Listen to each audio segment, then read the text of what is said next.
know we doing major things. Hit me up with that tape of fade. Now let me hear what them haters say. You want it, you need it, I got it, come get it, stay get it, stay get it, stay get it, stay get it. You want it, you need it, I got it, come get it, stay get it, stay get it, stay get it, stay get it. It's Apollo. What's going on, YouTube? Let's go ahead and jump right into this haircut tutorial. This is going to be a low drop fade inspired by Steph Curry's haircut. Yusuf Wright, I saw him on Instagram. He posted a haircut of Steph Curry, and this is the first image that popped into mind when I started doing this haircut. Not only that, his father came in and showed me the picture of Yusuf's haircut on Steph Curry, so it was only right that I paid homage to that. So this is inspired by Yusuf, but you know, Matt Gifted Hands had to put his own flavor onto it. So this is my low fade, guys. I like to start my guideline pretty low, but I am gonna stretch the blend to a certain extent. With low fades, you don't want to get fading happy, if that makes any sense. You don't want to give your guidelines a wider space to blend. You want to kind of keep it compact, but I would probably keep it around half an inch per guideline. So you're gonna see that I keep this first guideline pretty low, right around his ears, drop it down to the back. We're gonna keep the top, we're just gonna shape it up. We're gonna add some color enhancement towards the end of this haircut. That segment of the video is not in here. Y'all seen me put color enhancement before on clients, so you know the process. Just enhancing that cut and taking it to the next level. Alright, so right here, lever all the way open, guys. I'm using my Gamma Ergos to create this blend, and as you can tell, I'm going up about half of an inch per guideline. Again, this is a low fade, so I don't want to get too happy with my guidelines. And with my low fades, once I start with the lever open, I like to close it all the way so I can start removing that bottom line. So after I have it in the, all the way closed, I put it in the middle, and then that's going to remove that first panel. And even though he's a kid, I've been cutting his hair for a long time now, and he sits there for a haircut. He can get a nice blurry fade all the way around. He don't really move too much, nothing like that, so it looks dope. It looks dope on him. So guys, this is the number one guard, all the way open, going up about half of an inch. Put it in the middle, the lever, put the lever in the middle, and then close it, and that's gonna soften up that panel. We're gonna leave that panel alone. We're gonna jump to a number 2 guard from the number 1 right here. This is number 2 guard, lever all the way open. And as I said before, I'm not removing anything from the top, so that 2 open is gonna blend right into whatever he has on top. It's just basically debulking. I don't want to go too high. I don't want to knock off too much bulk. I want it to be dark, because with my low fades, I like contrast. I don't like to see light to dark. There are some barbers out there that do compressed blends and they can pull it off. I personally don't like that, so I'm gonna stretch. Even though it's a low fade, I'm gonna stretch it, and I still want to keep that contrast from light, medium to dark. So after the 2 guard, what I like to do is I'll jump back down to my 1.5 before I get back to the 1 guard, because that 1.5 is gonna brush up whatever the 2 left behind. I feel like there's a step in between the 1 guard and the 2 guard. That's why I don't go from my 1 guard to a 1.5 guard, because if I do that, there's no contrast. So after the 1.5 guard, guys, you see that panel that the number 2 left behind erase, and then whatever that 1 is on the bottom, that light line, we're gonna knock that out with your half guard or your 0 guard, depending on what system you're using. I'm using the Gamma, so I'm using the Wall Premium guards. So this is my 1/16 guard.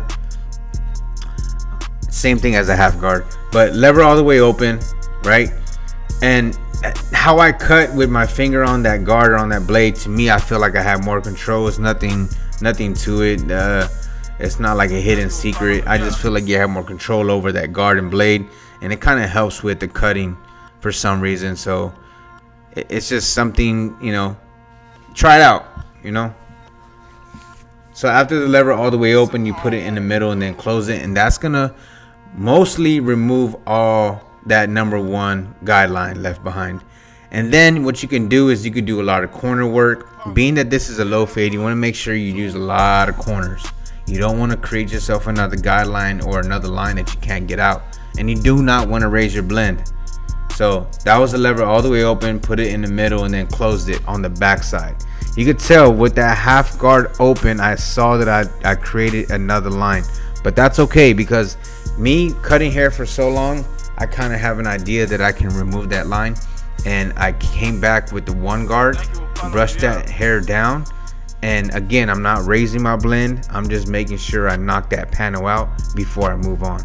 And look at that thing. That thing is blurry. And being that he is a kid, I only have so much room to work with, right? He has a smaller dome, if that makes any sense. So the space that I have on the sides to the top is not as wide as an adult's. So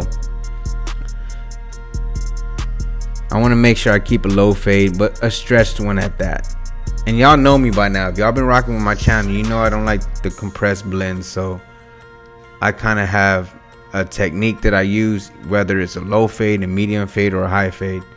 I make sure I give myself room to stretch my blends and put those guidelines in the right spot. And we don't go too high right around the occipito area. We're keeping it pretty dark right around that area, even with me stretching the blend. I don't know. What do y'all feel? Do y'all feel? So to me, a low fade can also determine where you put the first guideline. And I understand that could be an argument, because a low fade to some barbers is literally where the fade is at the end result. To me, sometimes it's where I put the first guideline at. Comment below and tell me what y'all think. But basically what you do to one side, you're going to do to the other. So watch this side blend out, and then we're going to jump to the hairline.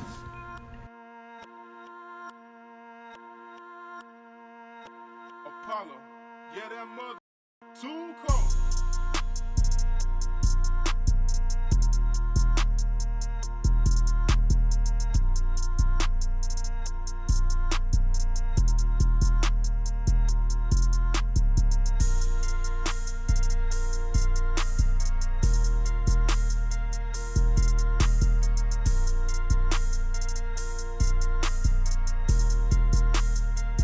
Thank you, Apollo, yeah.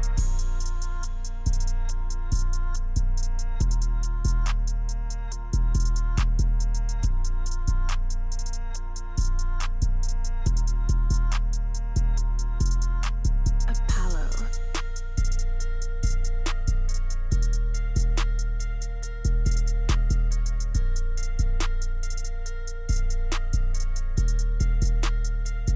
Houston, we have a problem.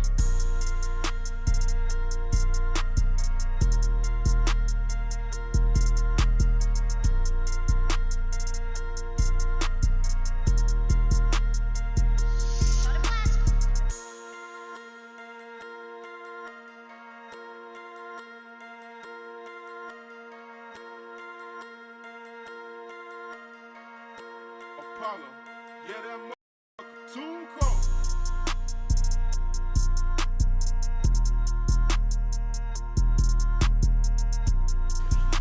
Alright, so right here you're going to see me brush everything down right around this hairline. And he's naturally a little bit light on the corners, so we want to make sure we brush all the hair down. That's another reason why we're letting the top grow a little bit, because we want to see if those areas can get a little bit darker. But ever since I have been cutting this kid, I presented to his father about color enhancements, the idea of color enhancements, and how it's safe for kids and you can sweat and play and it's not harmful. As long as you consult with the parent, obviously if the kid's a minor, right? I mean, it's nothing crazy, but you also want to consult with the parents and educate them on what color enhancement is. So ever since then, he has always gotten color enhancement and he loves it. His father loves it. It's nothing too crazy, but it actually enhances the haircut and darkens up those corners. And it makes him feel good. So I'm happy that father is open to me putting color enhancements on his kid. Thank you, Apollo. Yeah. So again, we don't want to take that hairline too high. We want to keep it pretty natural, real crispy. And doing the low fade, I feel like keeping those sidebars dark, you want to do that. That way you can have like a long vertical bar. That way you can see more of the low fade contrast. And this is the finished product, guys. A low fade, Steph Curry inspired. Tell me what you think about this video. Hopefully you learned something. That thing is blurry, and that's a good thing, y'all. And as always, Team Gifted, stay gifted. Make sure you like, subscribe, share, and comment. Lego.